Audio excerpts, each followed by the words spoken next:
Welcome back. Joe's still doing the cryptic crossword, by the way. Another one. Let's get into the Canberra Times tomorrow, Liz.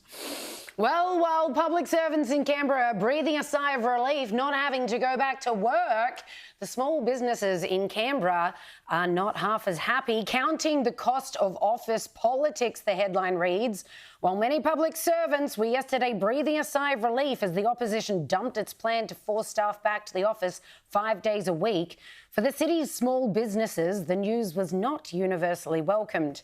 Grace Zhu, pictured on the front there, owner of the Double Drummer Cafe and Bar in Barton, was among those hoping to see workers back in the office, particularly on Mondays and Fridays. Yeah, it's these guys that really aren't taken into account when they make these. I mean, they would have been so happy thinking, oh my goodness, we're going to have that many people coming back, specifically in Canberra, because they would have read the messaging right. Exactly. Specifically in Canberra, all these public servants back buying our coffees. This is going to be a massive boon for us because, of course, they would have noticed more than anybody how many people are working from home now in the Canberra public service. That's right. And they would have been so miserable and depressed to be going back to the office that they would have bought more coffee and booze than ever before. They had to. There would have been this explosion.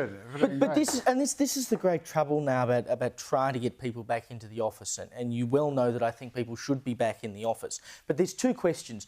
One is, how do we sustain CBDs long term without people being back in the office full time? Because, of course, they seem to now be turning into less of workplaces and more into entertainment hubs. But that's mostly on the weekend. You look at Melbourne, for instance, the number of people going into Melbourne on the weekend is higher than it was before COVID. But the people going in during the week is lower than it was before COVID because they're all at home during the week. And then they're like, we've got to get out of the house. So they all go to the city on the weekend. So that's fine. But can you sustain a cafe on essentially 2 days of solid trade? And then the other discussion you've got to have is with all the suburban cafes and restaurants, etc. So they suddenly lose all their captive audience. Because they've had a massive uptick in their custom because, of course, people are at home during the week and they go and buy their coffee there instead of the cafe in the city. So then they'll be squealing that the government's taking away. I know this is so boring, but I'm a boring centrist. That's why you've got to find a middle way. You've got to find, flexible work arrangements. No, you can't just not go because you don't feel like it, but if you have to and you've got a good reason, you respect your workers, you let them make decisions.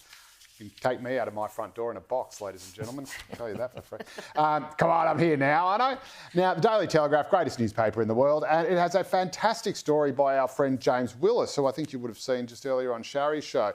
A $5 note, that'll be $507,000.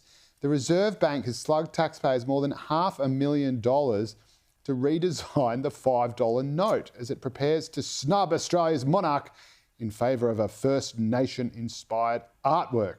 The change, endorsed by Treasurer Jim Chalmers, has been described by the federal opposition as wasteful and a pet project guided by ideology. There you go. That's inflation for you, isn't it? $5, now suddenly $500,000. What justification is there? There is no justification for this. They could have just done a straight swap from the Queen to King Charles and said, that's it. But no, we've got to have some First Nation bloody thing on it.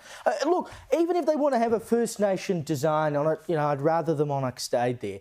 But couldn't you get some kid in a school somewhere to do up a design for you that you could then print on a $5 note and it would have cost you nothing? Do you want to know something? One wonders what's included in this over $500,000 because they were saying, we've got to do a lot of convening with different Indigenous groups. We don't want to upset some, make others happy. Like, this has got to be an overarching, everyone in the Indigenous community is happy with this type project. So you wonder, is that included in the price of this?